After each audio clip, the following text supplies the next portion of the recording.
Good afternoon, good evening, or good morning, or good morning, afternoon, good evening, wherever you are on this fine planet. My name is Paul Raw. I'm here with the first episode of Snapshot of Peter Pan Africanism. Peter Pan Africanism is based on a character called Peter Pan Africanist. They have fantasies of going back to Africa, which will most likely never materialize. So it's a fantasy. They want to live in a fantasy world like Peter Pan. They want to be a child forever. They know it's not logistically possible for a majority of Black Americans to go back to Africa, but they push it upon us. The only Black people in the diaspora who are pushed towards Pan-Africanism are Black Americans. Hence, Peter Pan Africanists. They don't want to grow up, you know? But today, I'm going to cover a video I stumbled across. It's about, Hakeem Olajuwon. And the title of this episode is Prince Hakeem, And I would like to start off with saying I have nothing but respect for Hakeem in terms of what he's accomplished. I wasn't a huge fan of his game. I just wasn't. It had nothing to do with his background of any sort. That had nothing to do with it. I wasn't even into, the whole FBA, ADOS, freedman. Just wasn't into that at that time. I understood the differences between the ethnicities, or the Black ethnicities, that is, but I didn't dislike his game because of that reason. I just didn't find him entertaining. He actually traveled a lot, but that's another story. But let's keep this moving. Like I said, I stumbled across this video, and I think it's God's way of pushing us in a certain direction. I think these white liberals are giving us the information we need in a roundabout way, in their attempt to make these people something more than what they are. They're giving us the ammunition we need. It's kind of ironic. So this video really inspired this first episode. And this episode will cover this case, but I'll also cover other real life cases that I know of. I grew up knowing about cases like this my whole life. Like I said, I knew of all the Black ethnicities growing up, so I just am aware of it. So, of course, I put the disclaimer or the fair use disclaimer on the screen. Hopefully that will help me. Hopefully. So, yeah, let's get this going. So where do we start? So I like to say we'll start here. Start with the video. And I like to say this will be the first of this episode, like I stated, and maybe we'll do more because I know of many other cases. But here we go. Just for clarification, like I said, I don't dwell on this stuff. I'm not a fanatic. This is actually my first video, and it was inspired by a guy named BGS. He called me a Luddite. So I want to see if I can do this. And as you see, to go back to my point, this video is like 2 months old. So yeah, this is recent. So this is weird. This is quite interesting. I found this video awfully ironic. It's actually comical. But here we go. In the early 80s and 90s, everyone wanted to leave their country for the USA to live the American dream. Hakeem Olajuwon was one of the many, and with the help of his family, he was able to fulfill his dreams. Stick around as we look at the beautiful family of this NBA legend and how they molded his journey.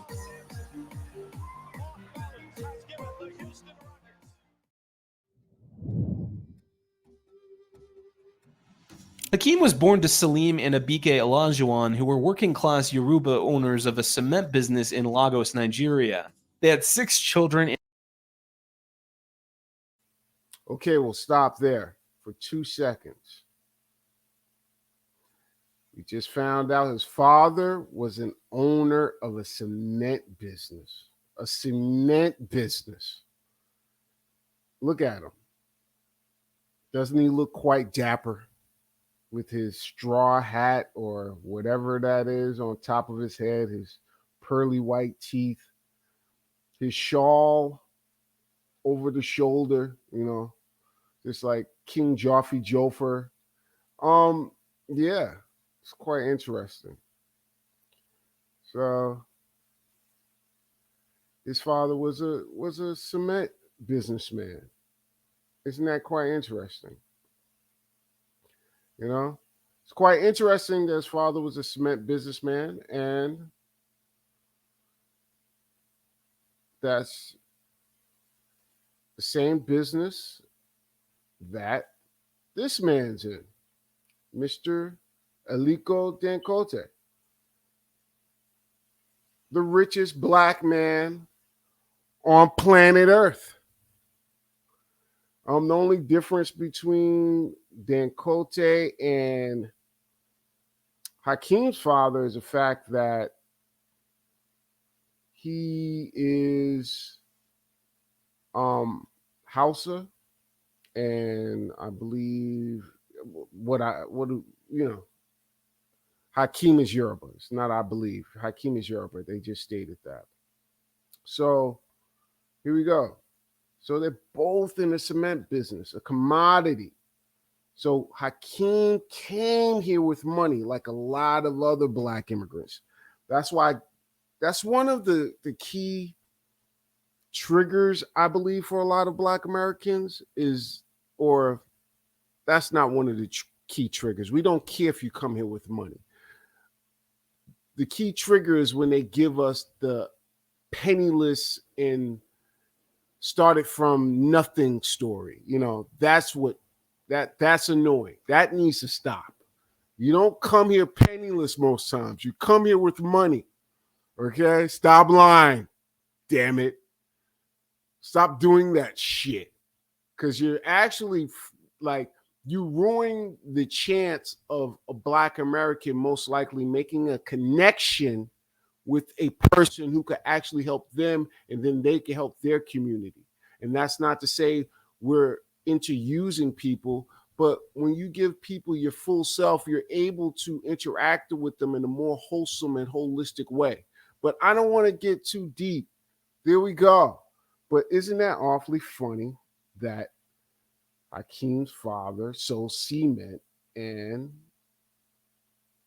he's rich and Dangote's rich? Quite ironic. But let's get back to the video, man.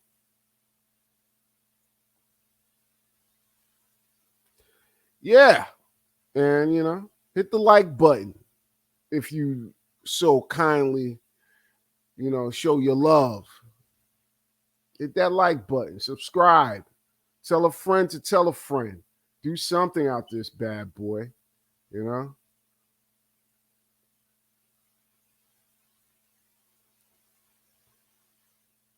And Hakeem was the third among the bunch. He and his siblings were brought up in a one-story, 3-bedroom in a small middle-class neighborhood in Lagos. Hakeem credits his parents with instilling the virtues of hard work and discipline into him and his siblings. According to him, his parents taught him a lot of self-belief, honesty, and hard work while being respectful to their elders. He comes from the popular Yoruba clan that value the basic principles of bravery, temperance, honesty, morality, and fortitude. These standards are the basis of who Hakeem is, and he would eventually use these important life lessons to blossom into one of the greatest basketball players to ever live. Not only... Okay, we're going to pause right there. We're going to pause right there and get to my next point.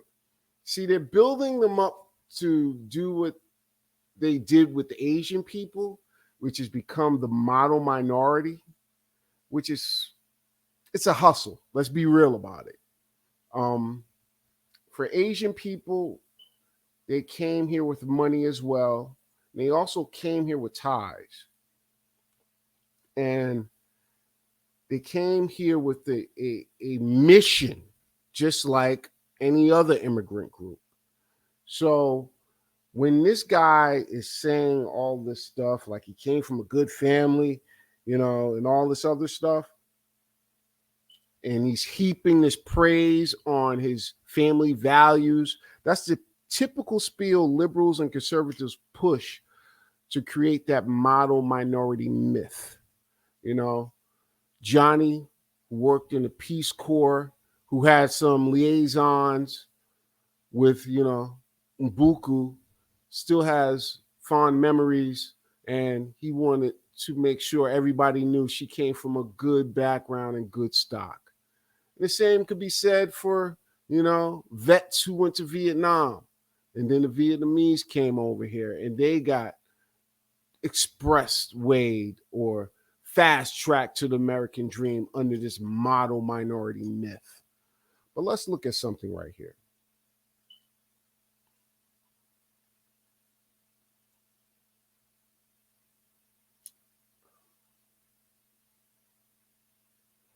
So, just like they did in the past, they're going to try to do with the new batch of immigrants. But I found this report called Pushing the Model Minority Asian American Criminal Sentencing Outcomes in Federal District Courts. The Department of Criminology and Criminal Justice at the University of Maryland. You see the authors right here, Brian Johnson and Sarah Betzinger. Betzinger? Yes, Betzinger. Well, let's go through let's cut through the red tape or all of the minutia and go to the conclusion.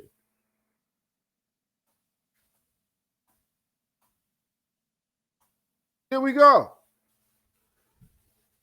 As you can see right here, given the prodigious scholarly attention devoted to the importance of racial stratification in the justice system, it is unfortunate that so little work examines ethnic minority groups other than Blacks and Hispanics. That means it's sad that we only focus on Blacks and Hispanics because these other groups need our attention too, because they're falling through the cracks just like Blacks and Hispanics and whites and others. Everybody has their pitfalls in life. So, Asians represent the fastest growing minority group in America, and they now constitute a sizable number of federal inmates. So, what does that mean? That means that model minority myth is just that, a myth. And since they're federal inmates, that means they're committing like serious crimes, you know, crimes where they're making millions of dollars. You know, so just like they try to push it with the Asians, they're going to try to push it with the new batch of immigrants, no matter where they're from, because I don't single out immigrants. I treat them all the same. They all come here to benefit from the fruits of their labor in their home country. And hey, more power to them. Just don't run the hustle on us Black Americans. That's the only thing that we've always pushed for. When the Irish came here, we told them not to hustle us. We helped them and then they betrayed us. The Italian, same thing. The Greek, the German, it's always the same pattern. So I'm not singling out Black immigrants or Asian immigrants. It's all the same thing. It's the same hustle. But like we just read here, now a sizable number of Asians constitute federal inmates. So let's go to one of our favorite guys and let him tell them what they need to know. One of our favorite gentlemen. He's one of our favorites. It's my homie right here. He finally stepped up and said something. He got some heart, cuz.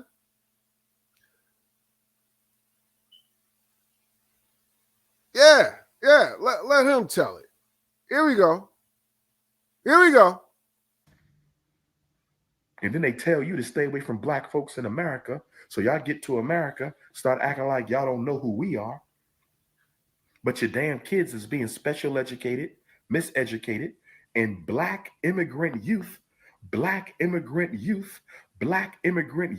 are one of the fastest growing prison populations in America. Black immigrant youth, black African immigrant youth are one of the fastest growing prison populations in America because you damn Africans come to America, some of you, and ain't got no damn Pan-African consciousness. But your damn kids is being special educated, miseducated, and black immigrant youth are one of the fastest growing prison populations in America. Black immigrant youth, Say it again. Prison populations in black immigrant youth are one of the fastest growing black immigrant youth, miseducated, and black immigrant youth are one of the fastest growing prison populations in America. Immigrant youth are one of the fastest growing prison populations in America. Immigrant youth are one of the fastest growing prison populations in America. Black immigrant youth, black African immigrant youth are one of the fastest growing prison populations in America because you damn Africans come to America, some of you, and ain't got no damn Pan-African consciousness. Come to America and you ain't got no damn Pan-African consciousness. Thinking you better than me when everything you get is the result of the struggle that we have been through. Everything you get is the result of the struggle that we have been through, and you want to turn your nose up at us because the white man that gave you a refugee status card. Get your ass out my face. I don't deal with I don't even know where to stop this, because this guy, he sat back on his laurels, sat on his ass collecting checks for a school I hope he finally opens, and he finally steps up because he's in academia. I know he's come across one of these assholes in class, because I went to school and I ran across him. I've been around black immigrant kids since I was a child. So it's like, I wondered when he'll have the heart to finally put them in check. But that's besides the point. You get the point of this clip is to show that model minority myth will eventually hurt them in the long run, just like it hurts the Asians today. So let's keep this moving. Let's just keep this train moving, homie. Hope you're liking what I'm doing. So hit the like button, please. Subscribe. Let's get back to this video. Let's get back to it. Here we go. Not only did Hakeem play at the highest level, but he also set the standard for the next generation of NBA players. Back in 1991, Texas was full of... I got to pause it again. Yes, he set the stage for the next generation because he traveled a lot. I could show you clip after clip where he's traveling. He did it so much. Let me show you this guy. This guy right here is funny. He's telling the truth. It always takes an old dude to say something right. This guy, he played for the Warriors a long time ago. Let's see if we can find this clip.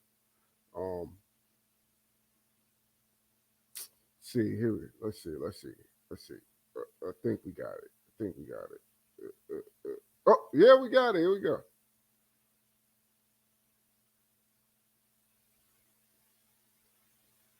Let's see.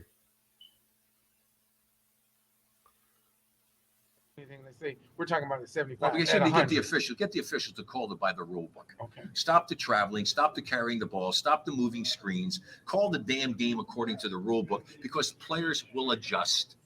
If you're going to allow them to get away with it, hell, of course I'll keep doing it.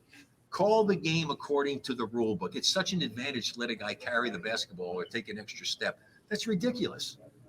Or a guy to move on offense. I mean, what are you giving all this advantage to guys? They're breaking the rules. Call the game according to the rule. But I charted a game a few years ago, Chicago, Atlanta. 59 moving screens weren't called. Okay, you heard him. traveling. It's quite common today. I see it. You see it all the time in the NBA. And I believe that's what Hakeem brought to the game, honestly. Because he used to do it like crazy. But let's get back to this video, man. I don't want to be petty. Oh, he was a great player. Okay, he was great. Whatever.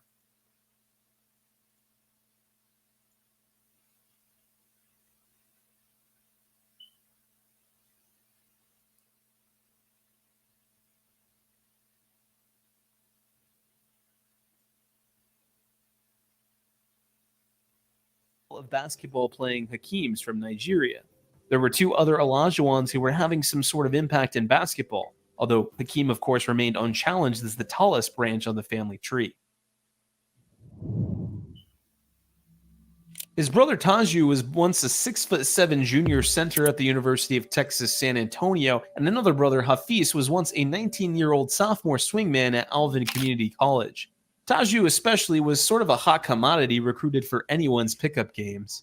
His actions spoke louder than any of his words, and Taju became better known for who he was not rather than who he was. Even as he played the game and became a good player in his own right, Taju played under the exceptional shadow of his brother. He grew up playing soccer, just like his brother, so before moving to Houston to live with his brother, he never even touched a basketball. Although Hakeem was always willing to play a little one-on-one with him, he never pressured him to play. The expectations of others eventually proved discouraging and limited young Taju's passion for the game. He was initially reluctant to promote comparisons with his brother, but his curiosity about what it was like to dunk overcame his reluctance, and in his senior year of high school, he had grown into an all-state player. He accepted a scholarship to Indiana State University, but was unable to play there due to his knee injuries. As a result, he transferred to UTSA, where the warmer climate and softer wood floors were easier on his knees. We don't know much about Hakeem's other siblings, though. My guess is they went on to do their own thing outside of basketball. Anyways, back to Hakeem. In 1980, Hakeem relocated to the United States to try out for the basketball team at the university. Hold on. We got to pause. Hold on. So let's go back.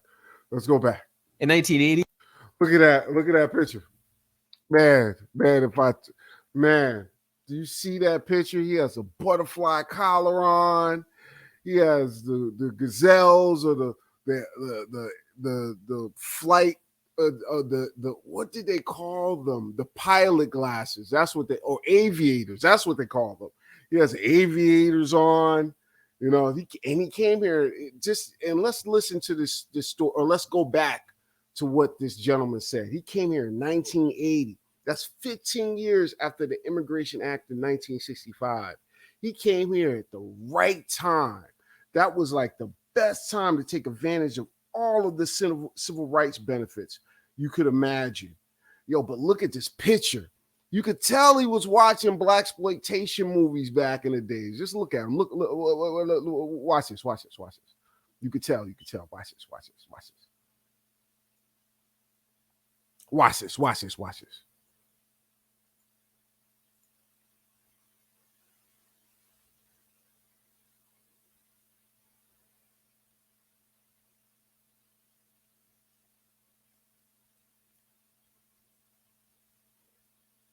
No, look at that. Doesn't he look like the Mac? Look at that. Doesn't he look like the Mac? He had the butterfly. Hakeem had the butterfly collar, just like the Mac, with the glasses. His fro was picked out, so he came here ready to get his Macking on. And actually, that's what we're going to get into, because that's really what inspired this video is coming up right now. The Macking is really in effect. It's really in effect. He was Macking and attacking. It was really in effect. It was really in effect. The Macking was acting and attacking. It was doing his thizzle for my nizzle. Look at him. But let's continue the video. Hakeem relocated to the United States to try out for the basketball team at the University of Houston, and he eventually gained a scholarship to play for the Houston Cougars basketball team. While he was still in college, he met Lita Spencer, a high school senior who has a daughter with him. Okay, let's pause it right there. So he was in high school when he got with her. But let's backtrack a little bit. He got a tryout at the University of Houston and was given a spot. Wasn't recruited or anything. Imagine how many Black American men were not afforded the same opportunity. Just imagine. Just imagine. But hey, more power to him. He's nothing but love. He did his thizzle. He did his thing. And excuse my ghetto slang or vernacular. I'm playful. Hit the like button, if you will. But yeah, so he got with Lita out of high school. And dun, dun, dun, they have a 2-year age difference or 1-year age difference, technically, but it's almost 2 years because he was born on January 21st, 1963, and she was born November 24th, 1964. So it's almost 2 years. So they're essentially 1 year apart, but you get the idea. So he was 19, she was 18, or he was, he could have, you don't know when he met her, but hey, it's the South. I was pretty much raised in California, so I see 18 as a legal age, but he was in Texas. It could be legal. I don't agree with it, but going by what the gentleman said, he started dating her in 1982. So that means she was 18, most possible. I don't know. But let's continue.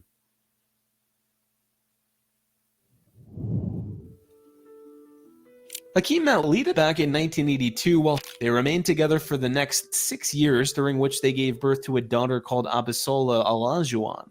However, things didn't really go smoothly between them and they eventually broke up.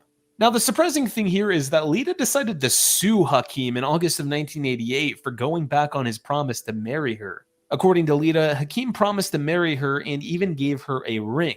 He based his fulfillment of the promise of her having a child with him, which he eventually did, giving birth to their daughter in 88, as we said. As we know, Lita had a daughter, but Hakeem failed to marry, hence the lawsuit. Nobody knows the outcome of the lawsuit, but chances are it did not favor Lita, which is probably why she had to sue Hakeem for child support a few months later in December of 1988. Lita wanted $4,500 a month in child support, as well as a lump sum payment of $100,000, but the judge only granted $1,500 monthly and a lump sum payment of $10,000. Their daughter, Abby, eventually grew up to follow in her... Okay, we got it. So sister girl thought she was going to get $100,000. She got $10,000. Thought she'd get $4,500. She got $1,500. And the irony of this whole thing is she had her daughter in 88. Abishola, or Abby, I think.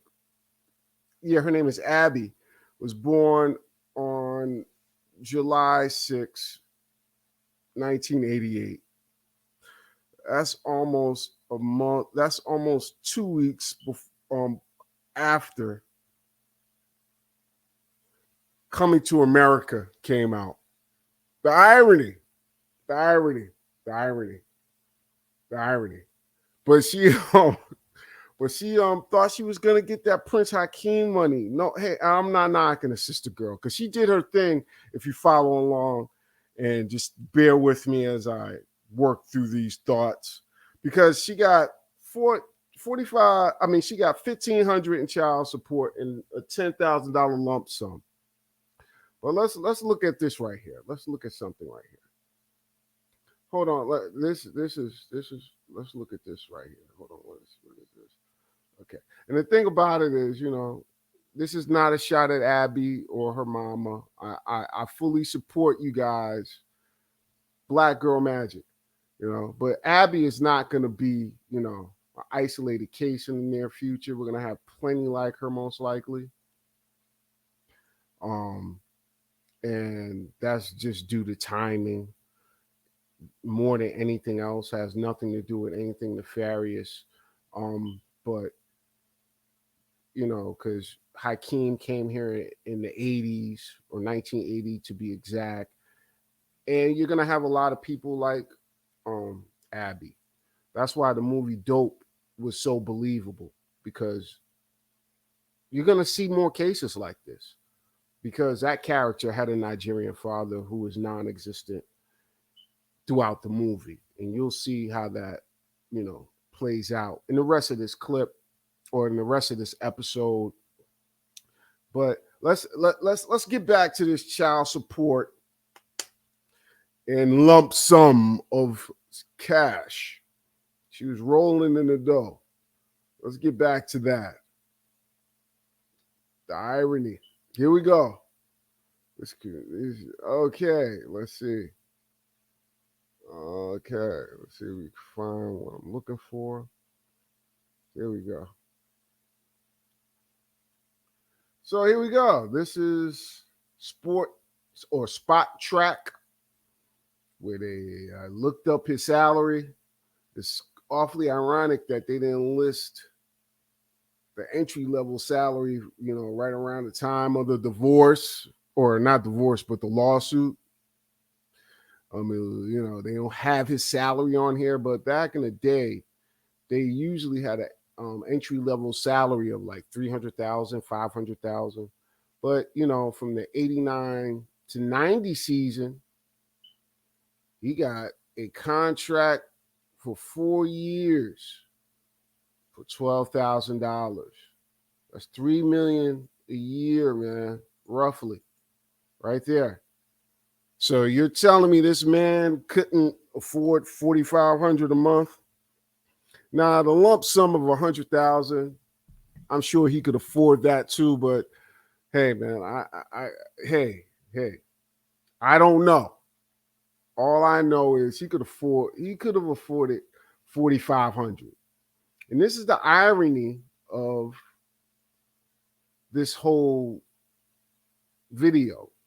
And this is actually a snapshot of Pan Africanism. They come, we help, they benefit, we get nothing, not a goddamn thing. He couldn't even give this lady $4,500 measly dollars a month. You know, he couldn't even do that. You know, but let's keep it moving. I'm not pocket watching. More power to the brother, you know. Let's keep this moving. Let's keep this freight train moving. Okay? Hit the like button. Damn it.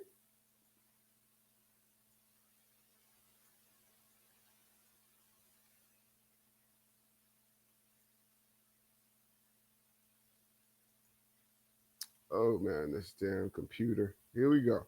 Let's keep it moving.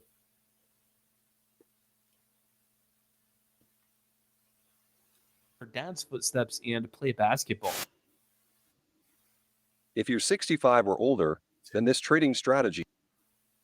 I didn't, you know. Here we go. Abi, who was born on July 6, 1988 to Hakeem and Lita, is currently a basketball coach and a former player in her own. Remember, she was born 2 weeks before or after coming to America. Right. Abi's relationship with her father wasn't really like the stereotypical relationship of the dad being home at 5 or 6 from work, reading bedtime stories. It also didn't have those daily mundane but remarkable experiences that a lot of parent-child relationships have. Interestingly, though, it was not a sad cliche of the famous father being too busy and self-absorbed to do much more than sign checks and pay for holidays. It wasn't the daughter desperate to connect with her father or trying anything to be part of his world. The relationship between Hakeem and his daughter would instead turn out to be a real-life reflection of what many fathers and children face and how they make the best of it. As I previously mentioned, Abi's parents didn't... I gotta stop it there, damn it. Listen to this narrator. Like I said, these liberal white pieces of shit, that's what they are. You can hear in his tone that he's trying to, like, essentially play down any type of deadbeat label that could be affixed to Hakeem. You can just tell like the narrator is trying to make an excuse for Hakeem, even though they wouldn't make an excuse for somebody who's Black American like Sean Kemp, who I saw in the media all the time for having numerous baby mamas. But did Sean Kemp spend more time with his children than Hakeem? Who knows? Who knows? You know, you're sitting up. We sat up here and we watched Sean Kemp get dragged through the mud, and Hakeem was never dragged through the mud. Never, ever, never. But maybe this is a part of his culture, because look what this man said. Akon, in defense of Nick Cannon, ironically, because, you know, that's when he'll defend a Black American. Akon won't defend a Black American's right to get justice for the wrongs he experienced during slavery, but he'll defend Nick Cannon. Hey, Nick Cannon, do your thing, man. Much respect. You're an inspiration. But that getting back to this, let him procreate. Fuck recitals. Total white guy thing. And we all know this story. Pretty much Akon is saying that, you know, you don't have to be there for your children. You know, you can just essentially have your children and go on about your life and provide them with the, you know, all the accoutrement of life, but not your presence. You know, to that, you know, here we go. Let's read a little snippet of this. To that, Akon says, NBD, because that's a white man thing. He hits the point home by saying, who gives a fuck about a recital, and goes on to list what he sees as the tenets of being a solid dad, using his own 9 children as examples. I'm not going to read anymore, but you get the idea. Maybe this is a part of their culture, you know. Maybe they're just as much of deadbeats as white men, you know, because the white man was the biggest deadbeat in America, you know. But, of course, I'm not going to play the clip. You see the website. I don't need that type of heat. So let's keep it moving.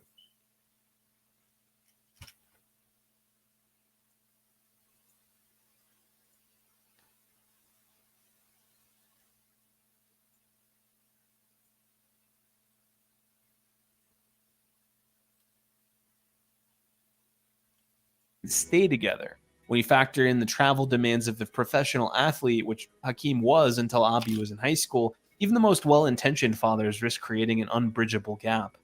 Even though... Did you hear that? Did you hear it? It's not a figment of my imagination. Did you hear it? Let's rewind that. When you factor in the travel demands, as I previously mentioned, Abi's parents didn't stay together. When you factor in the travel demands of the professional athlete, which Hakeem was until Abi was in high school, even the most well-intentioned fathers risk creating an unbridgeable gap. Even though a lot of people didn't have great relationships with their fathers, Abi once revealed how she appreciates the fact that she did and still does have a great relationship with him. Quote, my dad wasn't the dad who could take me to all the basketball tournaments or things like that, but he was always there for me and always supportive of my dreams, she once stated in an interview. Well, okay, I keep pausing this because, you know, I want to let her finish, or let that part finish. You know what she sounds like? She sounds like a girl from the hood who will take any type of fatherly attention because she'll feel grateful for any type of fatherly attention. You know, the mentality which made this newest movie by Kerry Washington, or starring Kerry Washington, it made that new movie believable. You know, like, yes, Hakeem is a deadbeat, but at least he's not in jail. You know, that's one thing you can't say. The character in Kerry Washington's movie, his father was in jail. I haven't watched the movie. I don't even know the name of the movie, but go look it up. Delroy Lindo's in the movie. Another black immigrant guy, you know, taking a role. Hey, and let me not do that. But yeah, that's what his daughter sounds like. Like, she's just accepting whatever she can get from her father, even though her father is an NBA player. Again, growing up, all we heard was were bad things about Sean Kemp. And to this day, really, he was in the news recently. Excuse me. He was like, let me look this up. Let me look. I'm pretty sure that happened. Yeah, this was recent. This was 2 weeks ago, I think.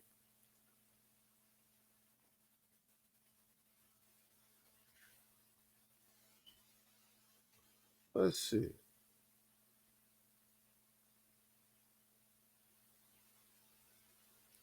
Damn, I hate. Let me see. Here we go.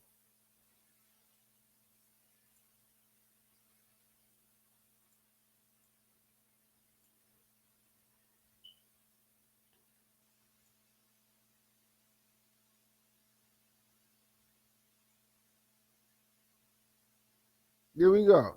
Tuesday. Sean Kemp's in the news for gunfire. Let's read the title. Video shows Sonics legend Sean Kemp fire a gun before drive-by arrest. That was totally illiterate. But hey, here we go. Ex-Sonic star Sean Kemp arrested after Tacoma shooting. This is not a figment of my imagination. I remember growing up and hearing nothing but bad things about Sean Kemp's fathering duties or daddy duties or whatever you want to call it. He was depicted as a deadbeat. But Elijah Wan, he had so much to overcome and he did the best he could. You have to make the best of it. Let's get back to this video. I'm 46 minutes in. Man, let me finish this, man.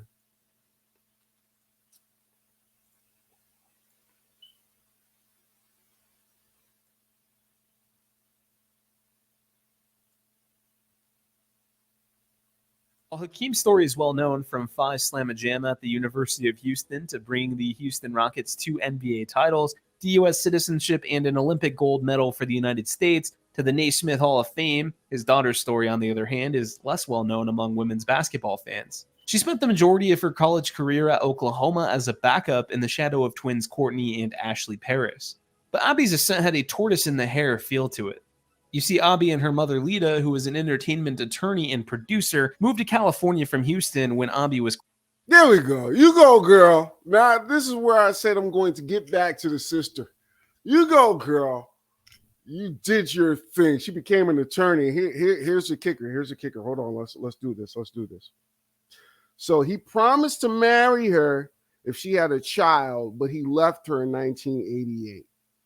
She stuck with this man through college and law school, but he could not marry her.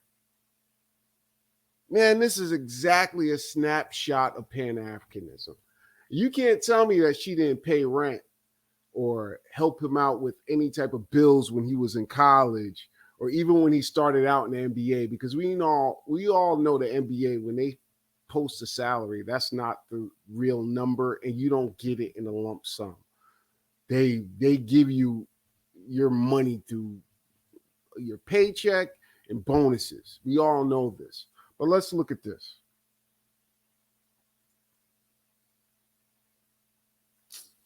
Okay. Because you go, Lita. Lita girl. 2 snaps, Lita.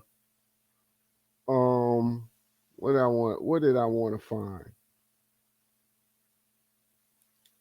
Here we go. Here we go. Lita. So she graduated from the University of Houston in 1988. She literally stayed with Hakeem through college and law school. And then the last year, so 9 months for pregnancy. So let's factor in conception, a little dating, a little, So let's say like good 11 months, whatever, however long he was putting it on her. But bottom line is, she was pregnant while she was in law school. And this man still left her.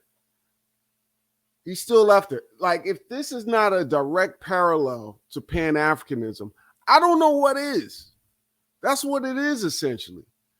We do everything, they get everything, and then they run off, and then they say, sorry, man, sorry, Black American, sorry, Akata, I really sorry. That's what it is. That's what it amounts to. But let's look at, you got to clap it up for this sister. Let's clap it up for that sister. She did her thing, and she went to Rice University. Rice is outranks Houston. Let's look.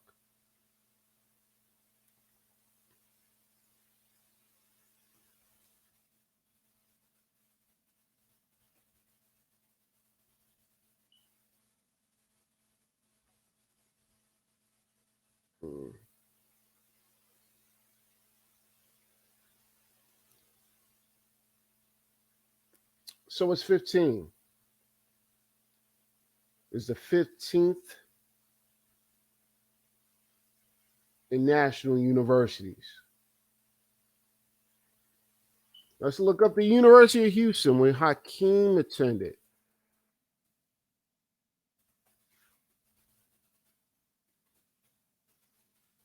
Man, it's 182. Damn. She dated down. I'm playing. I say that facetiously. That's a joke. But that is something I've seen. My own cousin did that. Her husband, she had maybe 2 to 3 master's degrees. Her husband was a security guard. And there's nothing wrong with that because he most likely made a good living. I don't know. But he was from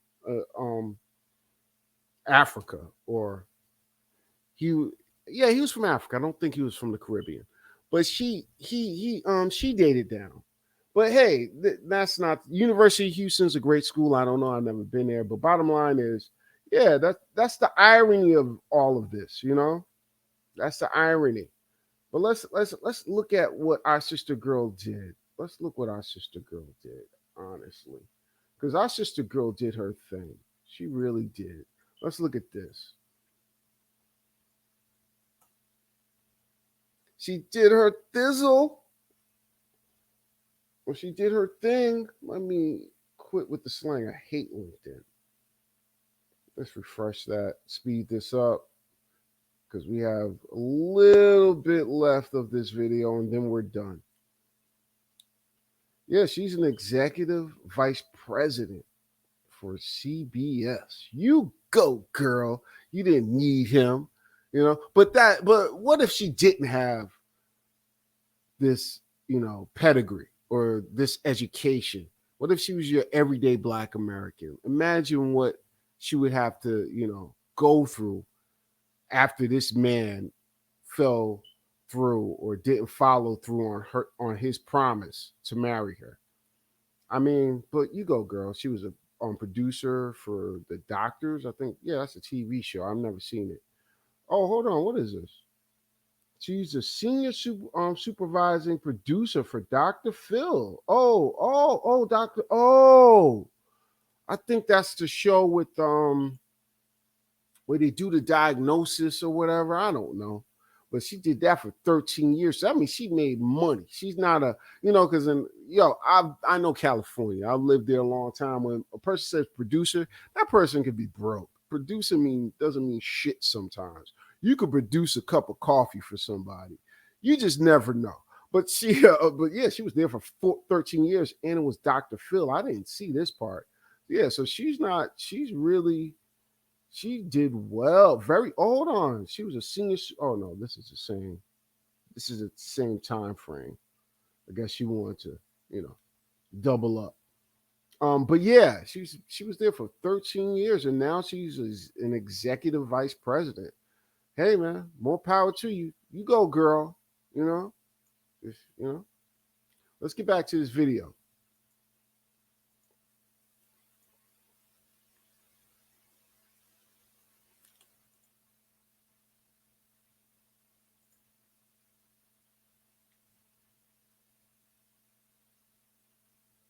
Quite young. Much of Abi's poise, intelligence, and savvy as she navigated her way through college, first as a support system, then as one of the first 5, was a direct result of her mother's influence. Abi earned 4 varsity letters while playing high school basketball at the Marlboro School in Los Angeles for head coach Trenton Jackson. Her high school achievements continued as she was named to the All-State First Team and the All-CIF SS First Team 4 times. She was also named to the USA Today All-American Team in her final 3 seasons. As a senior, she led Marlboro to 3 state championships in 03, 04, and 05, while averaging 15.9 points per game and 15.4 rebounds per game. She was named a 2006 McDonald's All-American for her performance. Abi was also recognized as an All-American by the Women's Basketball Coaches Association, Division IV AA Player of the Year by the CIF-SS, and Athlete of the Year at Marlboro High School during her senior year. Before she started playing professionally, she attended the University of Oklahoma for 4 seasons, helping the Sooners reach the NCAA Final Four in both 2009 and 2010. She also assisted the Sooners to Big 12 championships in 2007 and 2009, respectively. She started every one of the 38 games at center during her senior season, averaging 10.6 points per game and 7.3 rebounds per game, while shooting a respectable 50.6% from the floor. She averaged 13.2 points and 8.2 rebounds per game during this team's run to the Final Four in her final season as a Sooner. Abi eventually spent 3 years playing professionally in the WNBA and overseas. The Chicago Sky drafted her 4th overall in 2010, and she appeared in 6 games over there. She was signed by the Tulsa Shock the following season and appeared in 16 games. She also ended up getting her undergraduate degree in broadcast journalism and electronic media from Oklahoma in 2010. In May 2014, she was appointed an assistant coach for the women's basketball team at Cal State Fullerton. And on May 20th, 2016, she was appointed as an assistant coach for the women's Eastern Michigan Eagles. I have to say, man, she's very attractive. She's a cutie pie. And I have a penchant for tall women. How tall is this girl? Hold on. I'm going to look it up for myself, just for the shits and giggles. But she's a cute girl. Imagine if he had a boy by Lita. That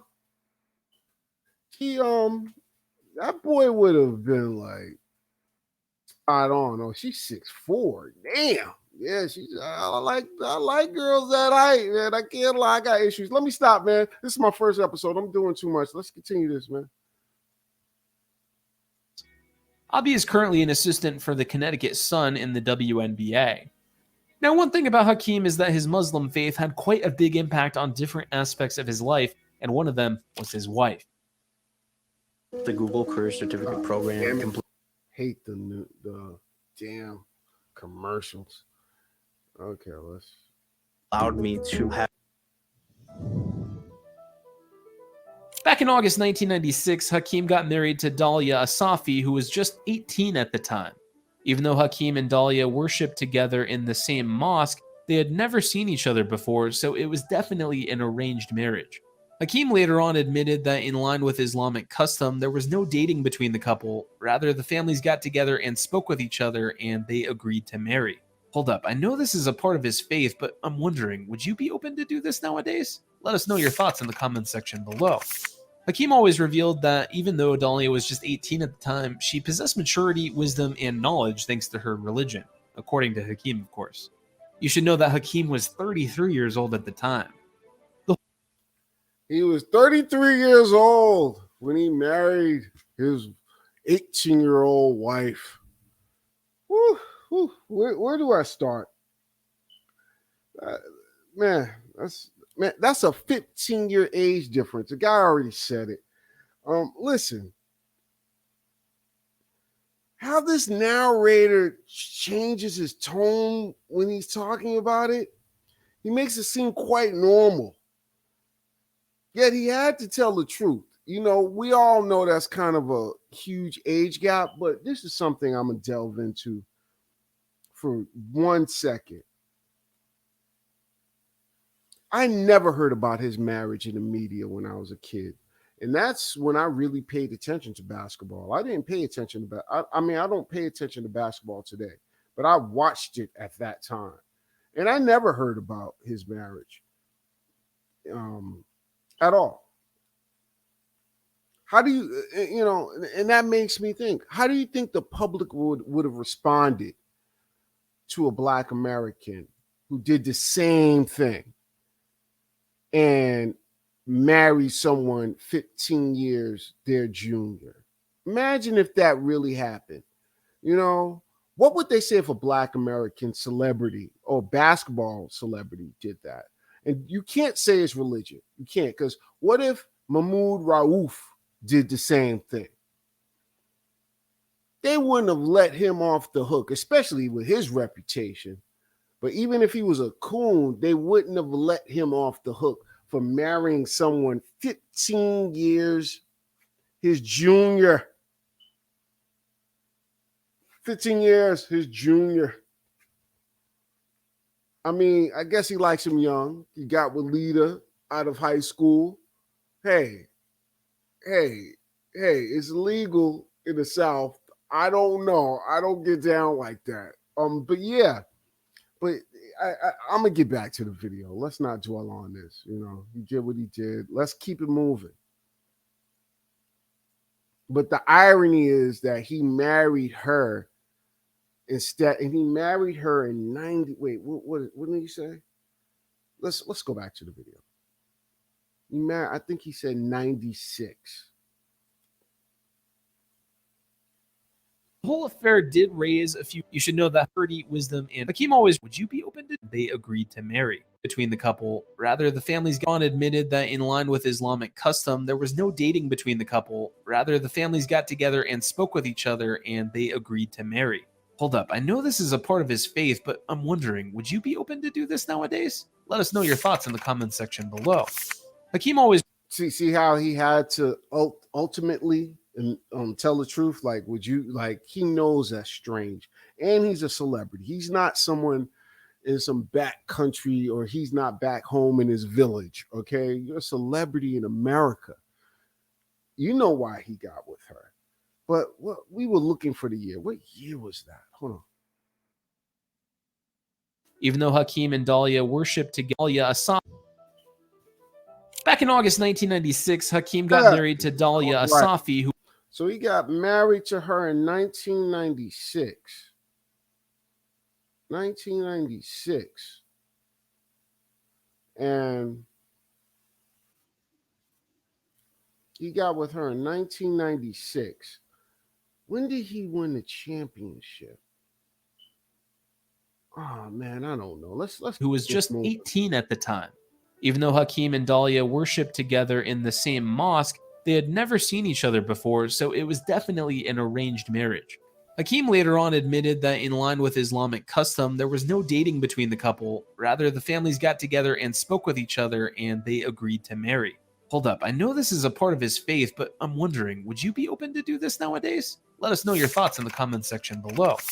Hakeem always revealed that even though Dahlia was just 18 at the time, she possessed maturity, wisdom, and knowledge thanks to her religion, according to Hakeem, of course. You should know that Hakeem was 33 years old at the time. The whole affair did raise a few concerns and eyebrows, given that it was quite different from what was happening in most of American culture, but all the attention eventually died down weeks later. They got married just a month after Hakeem signed a $55 million 5-year contract extension with the Rockets. During the time of their marriage, Hakeem's daughter Abi was already 8 years old. Hakeem. So he got with someone who was 10 years older than his daughter. And look at her. She's not Black American. So this sister girl, Lita, 2 snaps in a circle, she built him up to only have this foreigner, Dahlia, who looks Middle Eastern or Arab, to really benefit from the fruits of her labor, because he helped her. I mean, she helped him get to the NBA. It's not like with Jordan or who else. Let's stick with Jordan. Jordan got with his wife after he made it to the NBA. Lita was with Hakeem, Prince Hakeem, before the NBA. Oh, the irony. Let's continue. Hakeem and Dahlia have remained together since their marriage, and they've welcomed 4 kids, 2 girls and 2 boys. Their daughters are Rama Olajuwon and Aisha Olajuwon, and I can't say for sure what they've been up to, unlike the brothers Abdullah and Abdul Olajuwon.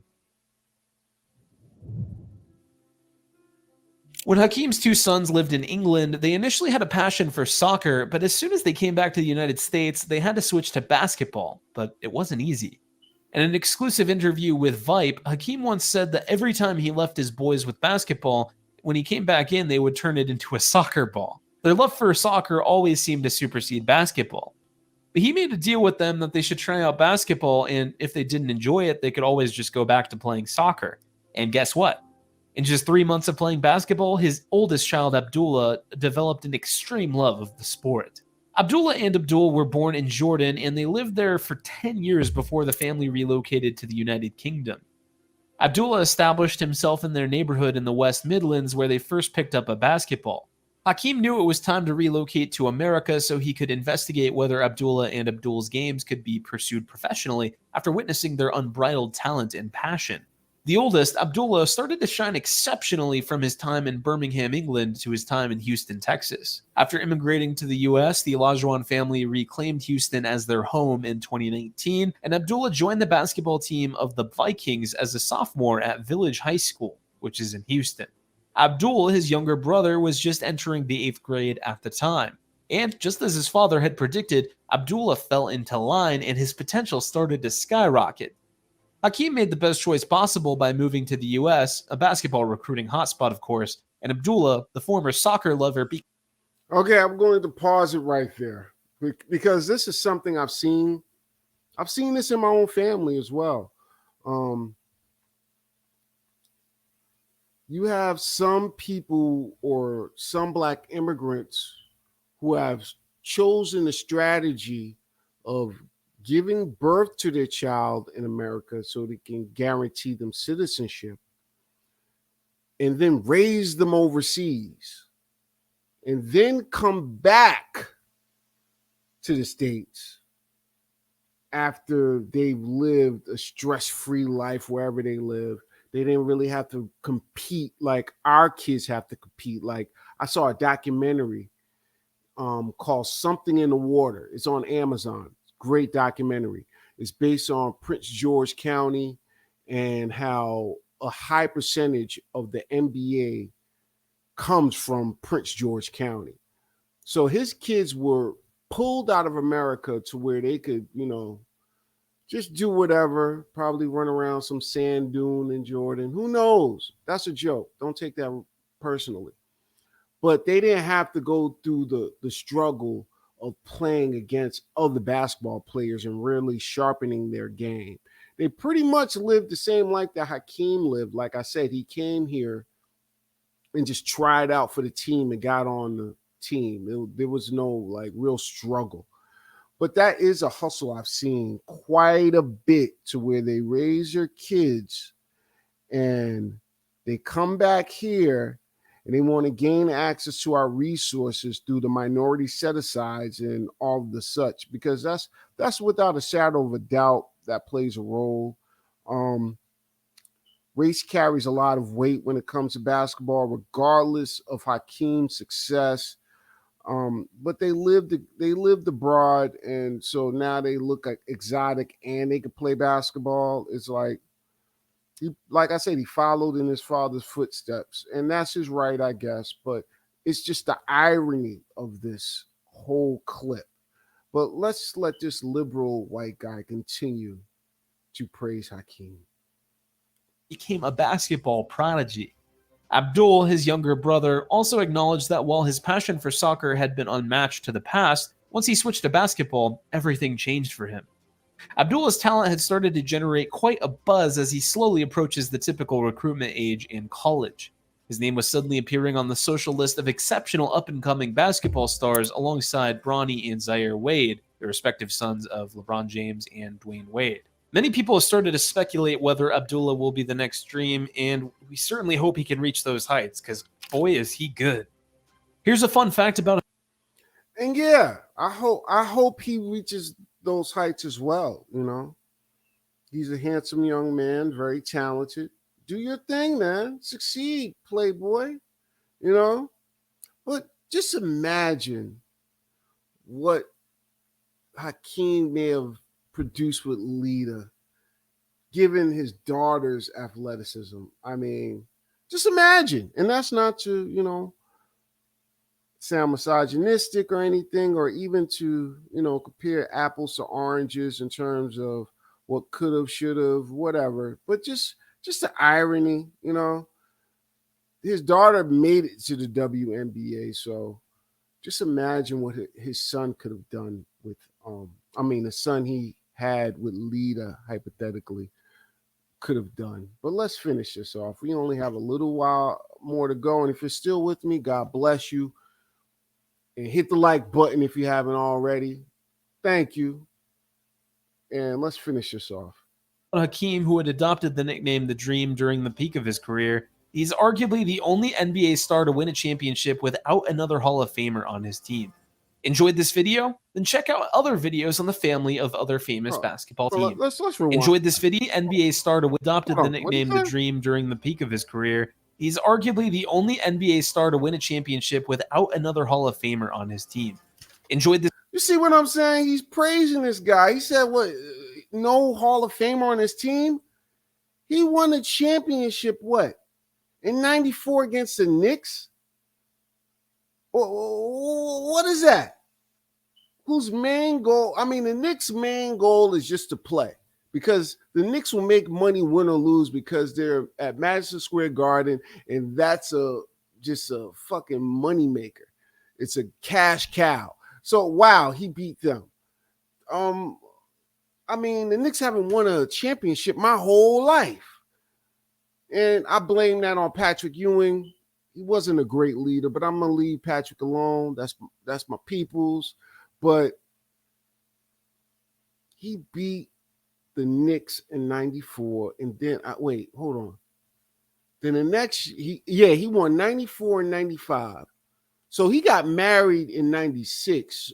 Oh, okay. So he got he got married after he won his championship. So because he won his championship in 94 and 95. In 95, he played against the Orlando Magic. Yeah, they got swept. I remember that finals because I went to my cousin's house, and that was around the time Juve was happening in Brooklyn. Yeah, not Juve. It was one of those dang festivals Caribbeans have in Brooklyn. Yeah, I remember that. Damn, memories just come back to you when you think. But yeah, but he swept Shaq. He swept Shaq, who was practically a rookie. He was no more than 1, maybe 2 years max into the NBA. That doesn't mean shit. And Jordan was off playing baseball and shit when he won the damn championship in 94 and 95. So let me hear this guy again. Hold on. This video, a star to win the nickname, because boy is he good. Here's a fun fact about Hakeem, who had adopted the nickname The Dream during the peak of his career. He's arguably the only NBA star to win a championship without another Hall of Famer on his team. Enjoyed this video? Then check out other videos on the family, another Hall of his career. He's arguably the only NBA star to win a championship without another Hall of Famer on his team. Okay, so he said arguably. So that's a little word people put in to soften or to say, hey, he's great, but that's my argument, because he didn't have an all-star teammate, that's that bullshit. But like I said, he only won in 94 and 95. In 95, he swept Shaq. I remember that clearly. And yeah, Shaq released at least 2 or 3 albums and a movie around that time. Yeah, Shaq was distracted. Yeah, but did Shaq lose any time after that? No, he didn't lose because he quit recording and he only had cameos in movies after that. Like The Wash is one of the movies I can remember. But after he left the Magic, he didn't make any movies, I don't think. But let's finish this. Enjoyed this video? Then check out other videos on the family of other famous basketball stars. Make sure to like the video and subscribe if you enjoyed for more content. Nah, I'm dislike. Damn it. And I hate how they took the dislike count off YouTube, but that's another story, excuse me. But I did want it to really get into one last point. This is just because, like I said, the irony of this whole video is just I need to stop using the word irony. I really need to expand my vocabulary. But the hubris of Hakeem is quite remarkable. He came here, got a spot on a University of Houston's team with a tryout. Didn't have to go to high school here. Didn't have to go through any tests here. Then he gets with this very attractive Black American woman. And you know she was a creme de la creme in the South the way she looked at that time. Shoot, she's a creme de la creme in the South today. Those dudes are still color struck. But that's another story. He got with her, stayed with her for 6 years. And then once he made, he went into the NBA in 84. So 4 years into his NBA career, he leaves her. And that's after she stays with him and she goes through college and law school with him. And then this man marries a woman 15 years his junior. And then he moves his children outside of America, the same place that gave him all of his fame and advantages. And he raises them in Jordan and the UK. I mean, that's Pan Africanism, baby. That's what it is, baby. I mean, I don't want to sound this way because I was raised on this fantasy. And if it ever comes true, more power to them. I just don't see it as a reality. Not in my lifetime, but just like we all said, we wouldn't see a Black president in our lifetime. You never know. But this is hot. Pan-Africanism is too broad and too logistically complicated to ever become a reality, damn it. Not in my lifetime. But if it does, hey, so be it, man. You know? But this is something else I like to point out. Let's close this out. We're done with that video. But another ironic thing is this. So Hakeem played in Houston, right? Played there for I don't know how many years. But Hakeem played in Houston, and bam, Hakeem also owns real estate worth hundreds of millions in Houston. But let me highlight it from here to here. Hundreds of millions of dollars. And hey, more power to him. Can't knock your hustle, homie. But here's another fact. Since he owns all of this real estate in Houston, which makes sense because he feels comfortable there and everything, right? But then let's look at this.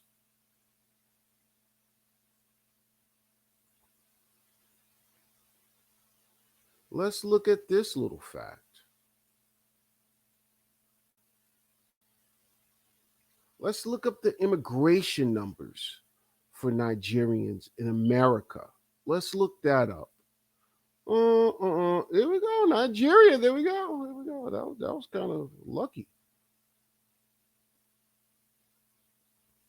Oh, no. It didn't work. Oh, the internet. We're almost done. I know. God bless you, people. If you're still with me. There we go. Oh, bam. The most is in Harris County. Look at that. Harris County. Where's Harris County? Harris County is in Texas. Harris County is the same county that holds Houston. Houston is in Harris County. The most Nigerians. Here we go. Got Nigerians right there. So would it be safe to assume Hakeem has provided housing, rightfully so, for his people in Houston because that's the highest population. Highest.